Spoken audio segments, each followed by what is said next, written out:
그럼 잘 산다는 것은 과연 무엇이겠습니까? 재물을 많이 모으고 부유함과 존귀함을 누리고 왕 같은 최고 권력의 자리에 있는 것은 전도서의 지혜에 의하면 헛되고 헛된 것입니다. 여기서 헛되고 헛되다라는 것은 바람처럼 가볍다, 깃털처럼 가볍다라는 것이죠. 오래 지속될 수 없다라는 겁니다.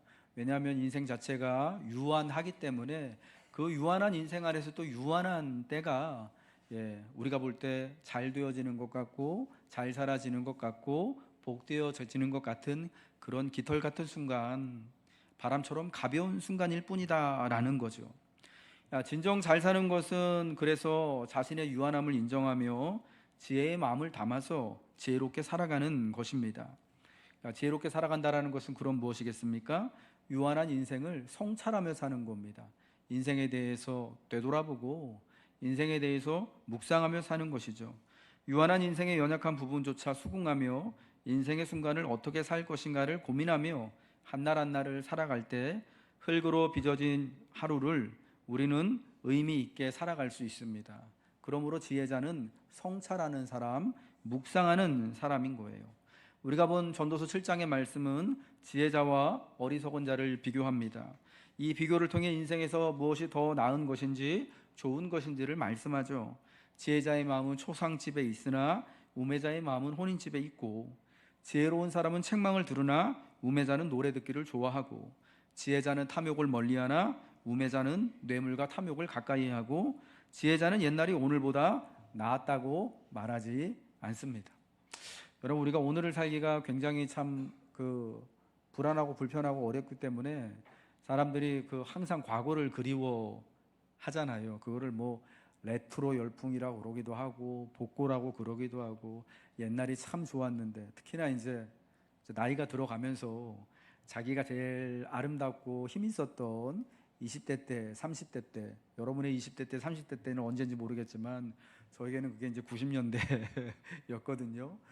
뭐 90년대, 80년대, 뭐 70년대, 우리가 그러한 때가 참 좋았지 하는 그런 마음들을 가지고 사는데, 성경에 의하면 그게 지혜로운 게 아니라는 거죠. 지혜자는 옛날이 오늘보다 낫다 말하지 않는다.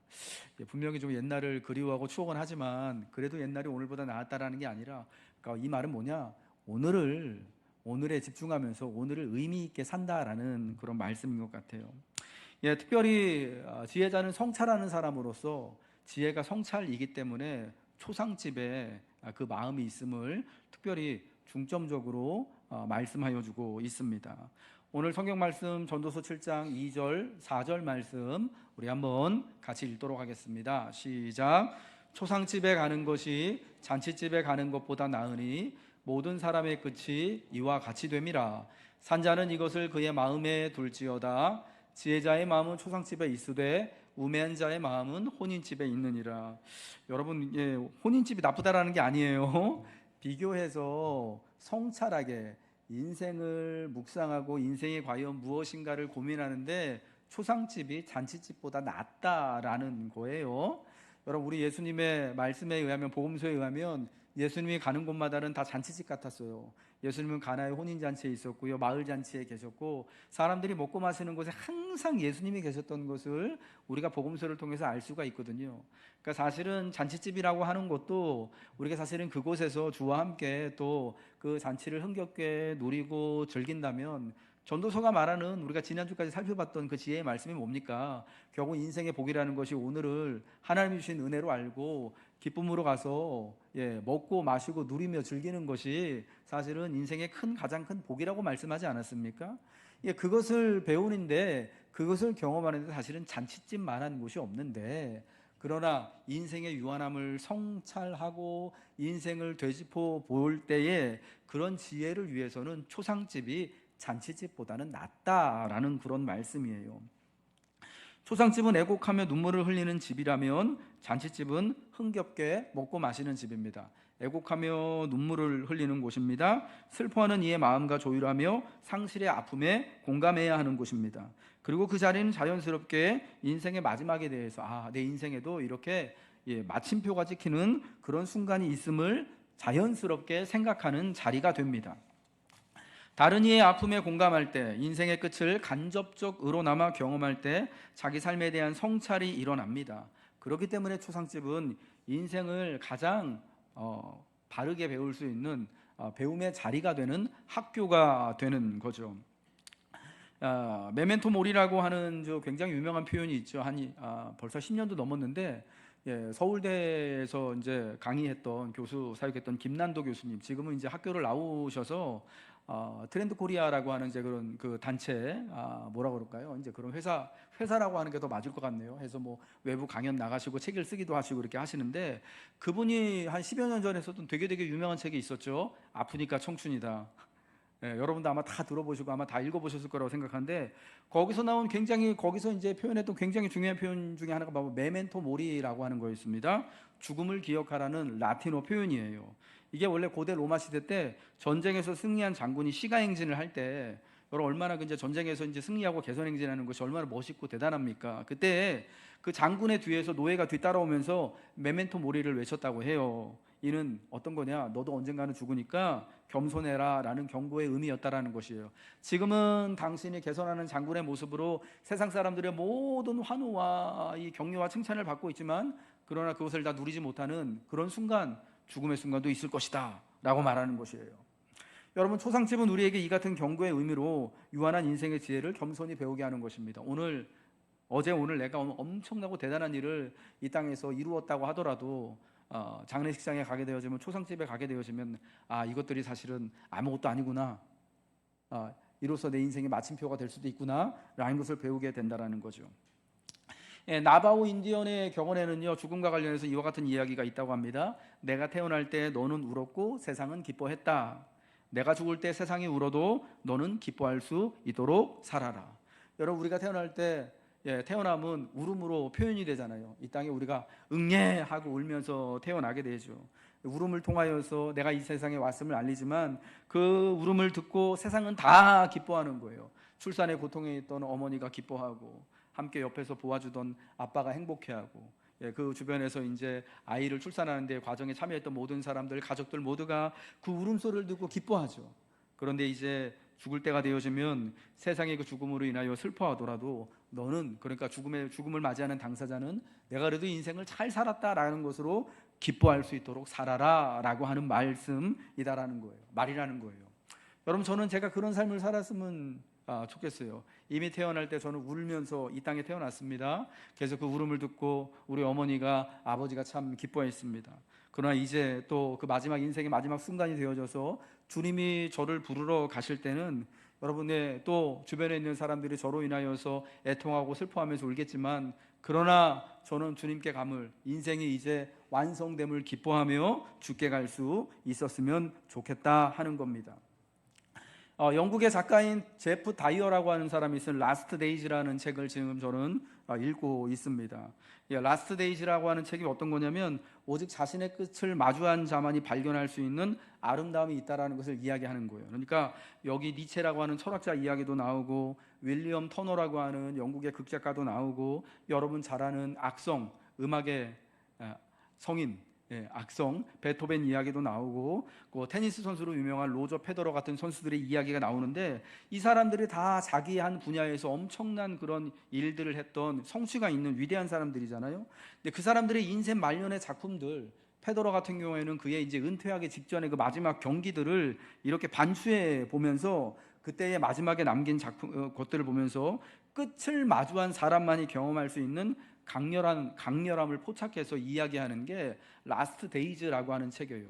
그러니까 인생의 마지막이 굉장히 신선할 것 같고, 그냥 슬플 것만 같고, 아플 것만 같고, 허무할 것만 같지만, 그러나 인생의 그 마지막 순간이, 그 마지막 그 한때가 사실은 사람의 인생의 가장 강렬함과 우아함을 드러낼 수 있다라고 하는 것이, 여러분, 저는 이 책이 저에게 이제 가르쳐주는 아주 귀중한 교훈이었거든요. 그러니까 아주 쉽게 말하면 이런 거예요. 너는 늙어봤냐? 나는 젊어봤다. 이제 요즘 유행하는 표현으로 여러분 그런 것이 되어지는 거죠. 우리 사랑하는 교우 여러분, 초상집이 왜 더 유익하고 지혜로운 것이냐? 여러분, 그 자리는 성찰의 자리이기 때문입니다. 유한한 인생을 우리가 깨닫고 기억해내고 이 유한한 인생에서 한날 한날을 하나님이 비록 우리에게 허락하신 흙으로 빚어진 한날 한날, 그래서 온전하지 못하고 불안한 한날 한날 하지만 그 한날 한날을 정말 의미 있게 마침표가 되어질 수 있도록 완성하며 살아가도록 도움을 주기 때문입니다. 여러분의 인생을 그렇게, 또 우리의 인생을 또 성찰함을 통하여서 하나님 주시는 지혜를 따라서 여러분의 인생을 완성하시길, 저마다의 인생이 하나님 앞에 복되고 위대한 삶이 되시기를 주님의 이름으로 축복합니다. 여러분, 그럼 우리는 무엇을 성찰해야 하겠습니까? 저는 우리가 지혜자가 성찰해야 되는 이 성찰을 한 문장으로 이렇게 표현하고 싶습니다. 우리가 성찰해야 되는 것은 죽음을 기억하는 것이고요, 그렇기 때문에 소망을 사모하는 것이다라는 것을 말씀드리고 싶어요. 죽음의 순간을 기억하고 안식을 소망하는 것, 여러분, 이것이 우리가 성찰해야 하는 내용이다라고 생각합니다. 먼저 우리는 안식할 때가 있음을 성찰해야 합니다. 삶은 무한하지 않습니다. 흙으로 빚어진 존재인 사람은 언젠가 흙으로 돌아갑니다. 함석헌 시인은 흙에다가 불안을 더하면 인간이고 인간에게서 불안을 빼면 흙이다라고 했습니다. 인간의 기본적인 재료는 하나님이 흙으로 사람을 지으셨기 때문에 부서지기가 쉽습니다. 그래서 불안하고 불안정합니다. 연약합니다. 완전하지가 않습니다. 인생은 이와 같은 사실을 수긍하고 인정해야만 합니다. 어떤 극작가가 이제 그런 이야기를 했습니다. 자기의 부족함을 인정한 사람만이 그 인생을 온전하게 오롯이 살아갈 수가 있다고요. 나는 왜 불안할까? 나는 왜 연약할까? 나는 왜 완전하지 못할까? 내게는 왜 이렇게 빈 것이 많을까를 고민해봤자 불안으로부터, 약함으로부터 인생은 자유로울 수가 없습니다. 사망으로부터 승리할 수가 없습니다. 하나님을 의지하는 사람은 불안함과 약함을 자기 삶의 일부로 받아들이는 용기 있는 사람입니다. 불안과 약함은 본질적으로 우리에게 마지막 순간이 있기 때문에, 인간이 결국은 흙으로 빚어졌기 때문에 결국 그 육신이 다 부서지게 된다면 흙으로 돌아가는 존재이기 때문에 불안이 있고 약함이 있는 것이죠. 그렇습니다. 죽음, 신앙적으로는 안식할 때가 우리에게 남아 있습니다. 하나님을 믿는 이들에게는 인생의 마지막 순간은 안식의 순간, 복이 되는 순간이지만 그렇지 못한 이들에게는 죽음은 미지의 영역입니다. 그저 그 존재의 마지막이 되어지는 것이죠. 그러니 죽음을 생각하면 불안하고 두려울 수밖에 없는 것입니다.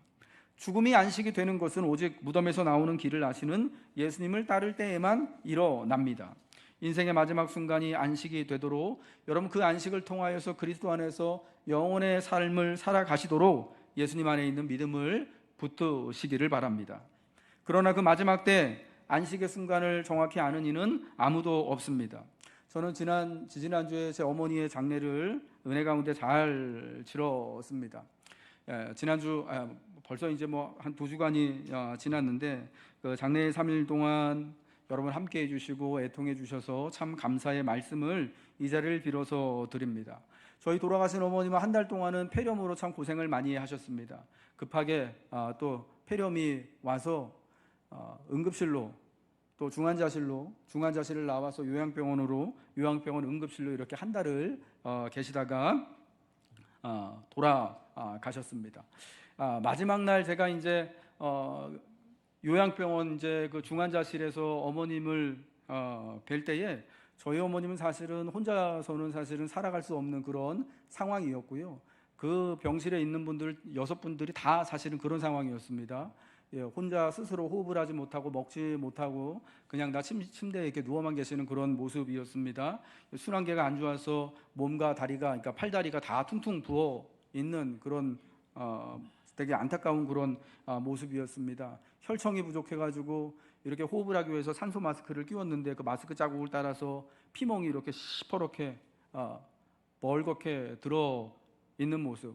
그래서 누가 보면 거기만 골라가지고 이렇게 정말 어떻게 압력을 가한 거 아닌가 하는 생각이 들 만큼 굉장히 그냥 보기만 해도 괴롭고 참 아픈 여러분 그런 모습이었습니다. 이제 그 돌아가시기 하루 전에 저는 그 마지막 모습을 보고 그런 생각이 들었거든요. 야, 우리 엄마가 이제 올해는 넘기시기가 쉽지가 않겠구나. 그래도 올해 초에 제가 마음속으로 기도하고 좀 이렇게 좀 생각했던 거는 아버지가 80을 못 사셨으니까 어머니는 80까지 사셨으면 참 좋겠다는 생각을 가지고 기도하고 있었거든요. 우리 어머니는 하나님 그래도 이렇게 좀 요양원에 계시지만 몸이 아프지만 그래도 80살까지는 사셨으면 좋겠습니다. 예, 더 오래 사셨으면 좋겠습니다라는 말은 솔직히 그 기도는 안 나오더라고요. 왜냐하면 엄마도 힘들고 뭐 그렇게 오래 있으면은 또 저도 힘드니까 그 더 오래 계셨으면 좋겠다는 말은 기도는 안 나오는데 그래도 하나님 여든까지는 의미 있게 하나님 말씀에 인생이 70이고 강건하면 80이라고 하셨으니까 우리 엄마도 80까지는 사셨으면 좋겠습니다라는 기도를 했습니다. 그리고 또 하나 기도한 게 하나님 그래도 제가 목사니까 돌아가시더라도 주말은 피했으면 좋겠습니다. 3일 장례 치르는데 혹시 토요일이나 주일날 돌아가시면 우리 서로 곤란하지 않습니까? 제가 교회 가서 예배도 인도해야 되고 성도도 만나야 되고 제가 할 일이 정말 주말에 많은데 주일이 참 저에겐 굉장히 중요한 날인데 하나님 주말은 좀 피해 주세요 했는데 참 기가 막히게 하나님께서 주말에 토요일 새벽에 돌아가시어 또 부르셔서 또 주일을 또 여러분과 또 함께 예배드리지 못했지만 장례식에서 지내고 또 그 장례식장에 또 주일 오후 늦게 여러분들이 모두 다 참석해 주시고 찾아와 주셔서 함께 위로의 예배를 드리고 하나님 앞에 있을 수 있었던 것이 참 감사한 거죠. 여러분 저는 이러한 것들을 경험하면서 정말 죽음의 순간은 우리가 알 수가 있는 것이 아니구나, 우리가 우리 마음대로 할 수 있는 것이 아니구나라는 것을 다시 한번 깨닫고 또 절감하게 되었습니다. 내가 기도하는 대로 내가 계획하는 대로 또 인생의 마지막 순간을 알고 그때 이렇게 가야지 하고 한다면은 여러분 인생의 끝까지 얼마나 좋겠습니까마는 여러분 그렇지 않다라는 거죠. 누구에게나 죽음은 드라마틱한 순간이고 예기치 않은 순간에 다가오게 되더라는 겁니다. 제가 어머니 장례를 치르고 있던 주일 새벽에 친한 형님 목사님의 아내, 그러니까 막내 아이를 낳고 21년간 의식 없이 병상에 누워만 계시던 사모님이 돌아가셨다는 소식을 또 그날 또 새벽에 또 들었습니다. 언제이고 다가올 죽음인 줄은 알았지만 실은 오랜 세월 동안 기다리던 죽음이지만 그 죽음은 갑작스럽게 찾아온 듯 하였습니다. 그래서 이게 알다가도 모를 일이 되는 거죠. 분명히 언젠가는 돌아가실 것을 알아요. 우리 어머니가 폐렴기로 이제 오래 못 사실 것 같다라는 걸 알고 그 형님 목사님의 사모님이 21년 동안이나 의식 없이 누워 계셨으니까 사실은 언제 돌아가도 이상하지 않는, 오늘 돌아가실까 내일 돌아가실까 그거 막 기대만 하고 있는, 여러분 그런 상황인 거 너무 잘 알고 있지만 돌아가셨다라는 얘기를 또 들으니까 우리 어머니가 제 눈앞에서 이제 돌아가시는 것을 이제 그 돌아가시는 모습을 보니까 이게 너무 진짜 경황이 없는 거예요. 여러분 그렇기 때문에 평소에 우리는 안식할 때를 의식하며 살아야 되는 거예요. 내가 그날과 그 시가 언제인지는 모르지만 내게도 하나님 앞에서 이 인생이 태어날 때가 있는 것처럼 날 때가 있는 것처럼 마침표를 찍을 때가 있구나라는 것을 인식하고 살아갈 때 우리는 그때에 덜 당황할 수 있지 않겠습니까? 그래도 죽음은 언제나 갑작스럽게 찾아온 사나운 손님과 같겠지만 죽음을 인식하며 살 때 인생은 하나님 앞에 겸손히 살아가며 죽음으로 인해 영원하신 하나님을 더욱 간절히 소망할 수가 있게 되는 것입니다. 죽음은 우리를 그러므로 더 겸손하게 하고 인생을 더욱 소중하게 여기게 되고 한날 한날을 더욱 복되게 살아갈 수 있는 힘을 주는 거예요.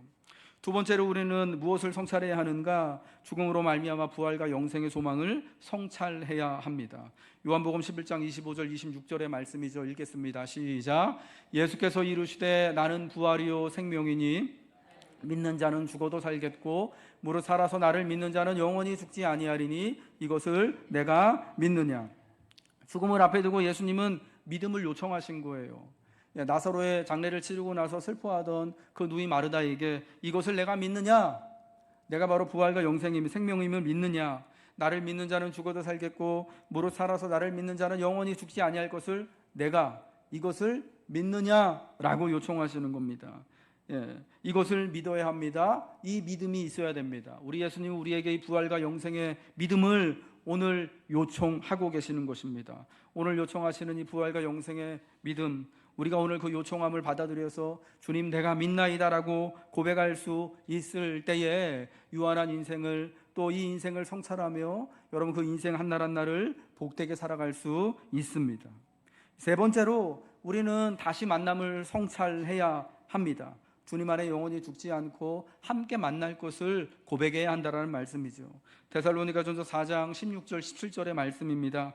주께서 호령과 천사장의 소리와 하나님의 나팔 소리로 친히 하늘로부터 강림하시리니 그리스도 안에서 죽은 자들이 먼저 일어나고 그 후에 우리 살아남은 자들도 그들과 함께 구름 속으로 끌어올려 공중에서 주를 영접하게 하시리니 그 다음에요. 그리하여 우리가 한번 따라하겠습니다. 시작. 우리가 항상 주와 함께 있으리라. 굉장히 강조를 하죠. 그리하여 우리가 항상 주와 함께 있으리라. 여러분, 이러한 믿음, 우리가 이제 인생에서 이제 죽음을 통하여서 안식을 통하여서 이제 우리 인생의 마침표가 찍히게 되더라도 그날 우리가 주님 안에서 다시 만나서 주님을 영접하여서 항상 함께 있게 되어지는 것을 우리는 소망해야 하는 것입니다. 이것이 우리가 오늘 성찰해야 되는 인생의 지혜, 특별히 죽음을 통하여서 또 초상집을 통하여서 우리가 분명히 붙들며 살아가야 할 우리 인생의 지혜다라는 것입니다. 지혜는 유한한 인생을 성찰하는 것입니다. 무엇을 성찰하냐? 죽음의 순간을 기억하고 안식을 소망하는 것이 지혜이며 우리가 성찰해야 되는 내용입니다. 지혜자를 만나기 위해서는 초상집에 가야 하는 이유가 여기 있죠. 그러나 그 지혜자의 지혜도요, 순식간에 우매자의 우매한 일이 될 수 있는 것이 인생이다. 지혜자의 지혜가 영원하지 않다라는 것을 오늘 성경은 말씀해주고 있습니다. 여러분, 이 지혜자의 지혜, 죽음을 인식하고 소망을, 죽음 안에 있는 그 영생의 소망을 바라보는 이 지혜자의 지혜와 이 성찰이 우매하게 되는 것은 어떤 이유이냐? 크게 세 가지로 볼 수가 있습니다. 첫 번째는 우매자의 노래로 인하여서 우리의 지혜자의 지혜가 우매해질 수 있는 것이고요.